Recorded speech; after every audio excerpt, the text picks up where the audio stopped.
Good morning students and friends. Class 8 विज्ञान एवं तकनीकी के क्षेत्र में नवीनतम प्रगति में हम पहले 8 टॉपिक पढ़ चुके हैं जो कि हमारी पुरानी वीडियो में है, और जो नवा टॉपिक है वो हम आज शुरू कर रहे हैं। नवा टॉपिक है उद्योगों के क्षेत्र में विज्ञान और तकनीक। तो पहले जो हमारे देश में जो थे उद्योग धंधे बहुत कम थे, लेकिन आज ऐसा नहीं है। आज हमारा जो देश है वो औद्योगिक क्षेत्र में बहुत तरक्की कर चुका है, और वर्तमान समय में बहुत सारे उद्योग हैं जो हमारे देश में होते हैं, जो कि खनन उद्योग, लौह इस्पात उद्योग, सीमेंट उद्योग, कोयला, पेट्रोलियम, कपड़ा, रत्न, चीनी उद्योग, बहुत सारे उद्योग हैं जो हमारे देश में होते हैं। बच्चों, अब आप देखते हैं कारखाने जो है ONGC का आपने नाम सुना होगा, ऑयल पेट्रोलियम उद्योग के कारखाने हैं। इसके अलावा बहुत सारी चीज़ें हैं जो मेक इन इंडिया की योजना के अंतर्गत आई हैं। अभी मेक इन इंडिया योजना क्या है, इसके अंतर्गत क्या है कि जो विदेशी जो निवेशक हैं, मतलब जो विदेश के लोग हैं, बाहर के लोग हैं, उनको मौका दिया गया कि वो हमारे देश में आके अपना पैसा लगा सकते हैं। लेकिन मतलब क्या हुआ कि पैसा तो उनका होगा, बाहर के लोग होंगे, लेकिन बनेगा वो इंडिया में। इसलिए आपने देखा होगा बहुत से प्रोडक्ट्स पे, विदेशी प्रोडक्ट्स पे लिखा होता है मेक इन इंडिया। वो मेक इन इंडिया मतलब इंडिया में बने हैं, लेकिन पैसा किसका लगा है उसमें? दूसरे लोगों का, बाहर के देश के लोगों का। तो ये हमारे इसमें हमें क्या होता है, हमें प्रॉफिट मिलता है, क्योंकि वो हमारे देश में बन रहा है तो हमारे देश में ही खर्च होगा, तो उसमें हमारे को प्रॉफिट मिलता है। 10वां पॉइंट है ऊर्जा के क्षेत्र में। अब ऊर्जा क्या है? कोई भी कार्य करने की ताकत होती है, उसे हम ऊर्जा कहते हैं। अब ऊर्जा स्रोत मीन्स कि हमें ऊर्जा किससे मिल रही है, किस तरह, जो हमारा सोर्स है, कहाँ से वो ऊर्जा मिल रही है, उसको हम बोलेंगे ऊर्जा स्रोत। तो पहले क्या था, कोयला यूज करते थे ऊर्जा के लिए, पेट्रोलियम, प्राकृतिक गैस, नाभिकीय ऊर्जा, पवन ऊर्जा और सौर ऊर्जा आदि का प्रयोग अब हम ये कर रहे हैं। बच्चों, ऊर्जा के जो स्रोत होते हैं वो 2 तरह के होते हैं, एक तो नवीकरणीय और एक अनवीकरणीय। ये नवीकरणीय क्या है? नवीकरणीय वो स्रोत हैं जिनको हम पुनः प्राप्त कर सकते हैं, मतलब अगर वो खत्म हो गए हैं तो उन्हें हम दोबारा बना सकते हैं, वो है नवीकरणीय स्रोत। और अनवीकरणीय स्रोत कौन से हैं कि अगर वो खत्म हो गए हैं एक बार तो वो दोबारा नहीं बन सकते। अब ऐसे कौन कौन से स्रोत हैं जो दोबारा नहीं बन सकते? बहुत सारे हैं जो हम आजकल मोस्टली यूज करते हैं, वो सारे अनवीकरणीय होते हैं, जैसे कि पेट्रोल, डीजल, मिट्टी का तेल, ये सब अनवीकरणीय स्रोत। देखिए यहाँ पे टेबल दिया हुआ है आपकी बुक में, ऊर्जा के स्रोत नवीकरणीय, अनवीकरणीय। अनवीकरणीय देख लेते हैं पहले, जो हम मोस्टली यूज करते हैं, पेट्रोल, कोयला, केरोसिन, रसोई गैस, जो हम LPG यूज करते हैं, वो सब अनवीकरणीय कि अगर ये एक बार खत्म हो गए तो इनको बनने में फिर लाखों करोड़ों वर्ष लगेगा और हम इसे दोबारा नहीं बना पाएंगे।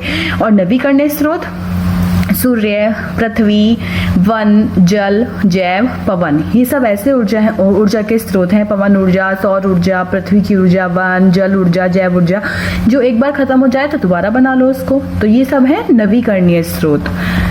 इसके बाद आता है बच्चों व्यापार एवं वाणिज्य। व्यापार क्या है? आपने व्यापार तो सुना होगा। अब देखिए व्यापार का अर्थ इन दोनों में बहुत थोड़ा सा डिफरेंस है। व्यापार का अर्थ है क्रय और विक्रय, और वाणिज्य का अर्थ है धन प्राप्ति के उद्देश्य से वस्तुओं का क्रय विक्रय। व्यापार तो है क्रय विक्रय, उसमें धन का प्राप्ति का उद्देश्य कहीं नहीं आता है, लेकिन जो वाणिज्य है वो है धन प्राप्ति के उद्देश्य से वस्तुओं का क्रय विक्रय। और क्रय विक्रय होता क्या है? क्रय मतलब किसी चीज को खरीदना, और विक्रय मतलब किसी चीज को बेचना। तो ये है व्यापार। आरंभ में क्या था? शुरुआत में मतलब कि पहले जो कैसे करते थे व्यापार कि एक वस्तु के बदले वस्तु देते थे, कि मतलब पहले एक सामान लिया, दूसरा सामान दे दिया। फिर क्या हुआ? वस्तुओं के बदले धातु देने लग गए। अब क्या है? वस्तुओं के बदले मुद्रा देते हैं। मुद्रा मतलब पैसा, रुपया देते हैं। और अभी क्या चल रहा है? आधुनिक युग में बिल्कुल क्या चलता है? Credit card. क्रेडिट कार्ड होता है बच्चों, एक छोटा सा ऐसे ATM कार्ड होता है, ऐसे ही क्रेडिट कार्ड होता है। देखो यहाँ पे ये बना हुआ है, क्रेडिट कार्ड मशीन है, ये क्रेडिट कार्ड है। यहाँ पे स्वाइप करो इसको, इस मशीन में लगाओ, और ये अपने आप ही इसमें जो बैलेंस होता है, ऑनलाइन बैलेंस, उसमें से ये कट कर लेता है। यहाँ पे हमें इसका पिन एंटर करना होता है। ठीक है बच्चों, बहुत सी आपने कंपनी के नाम सुने होंगे, फ्लिपकार्ट, स्नैपडील, अमेजॉन, ये सब ई-कॉमर्स कंपनियां होती हैं जो कि ऑनलाइन शॉपिंग करती हैं। इन पे सामान होते हैं, आप कुछ भी ऑनलाइन शॉपिंग कर सकते हैं। इसके बाद आता है ई गवर्नेंस के क्षेत्र में भी। ई गवर्नेंस क्या होता है? ई गवर्नेंस होता है कि सरकार की आम नागरिकों के लिए उपलब्ध सुविधाओं को इंटरनेट के माध्यम से उपलब्ध कराना। मतलब सरकार की जितनी भी सुविधाएं हैं जो कि आम नागरिकों के लिए, उनको नहीं पता होता है कि आम नागरिकों की क्या हमें सुविधाएं मिल रही हैं। तो आजकल सबके पास स्मार्टफोन होते हैं, तो उनको पता करवाना इंटरनेट के माध्यम से कि हाँ सरकार आपको ये सुविधा प्रोवाइड कर रही है।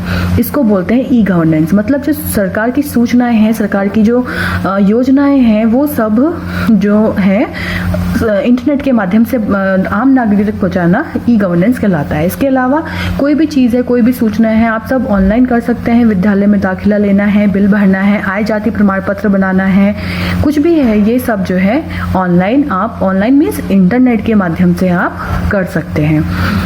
तो ई गवर्नेंस क्या है? एक तरह से ई गवर्नेंस को ही डिजिटल इंडिया का कहा जा रहा है। डिजिटल इंडिया का शासन का अर्थ है सभी प्रकार की शासन संबंधी जानकारियों का डिजिटलाइजेशन, मतलब सबको ऑनलाइन इंटरनेट पर डालना।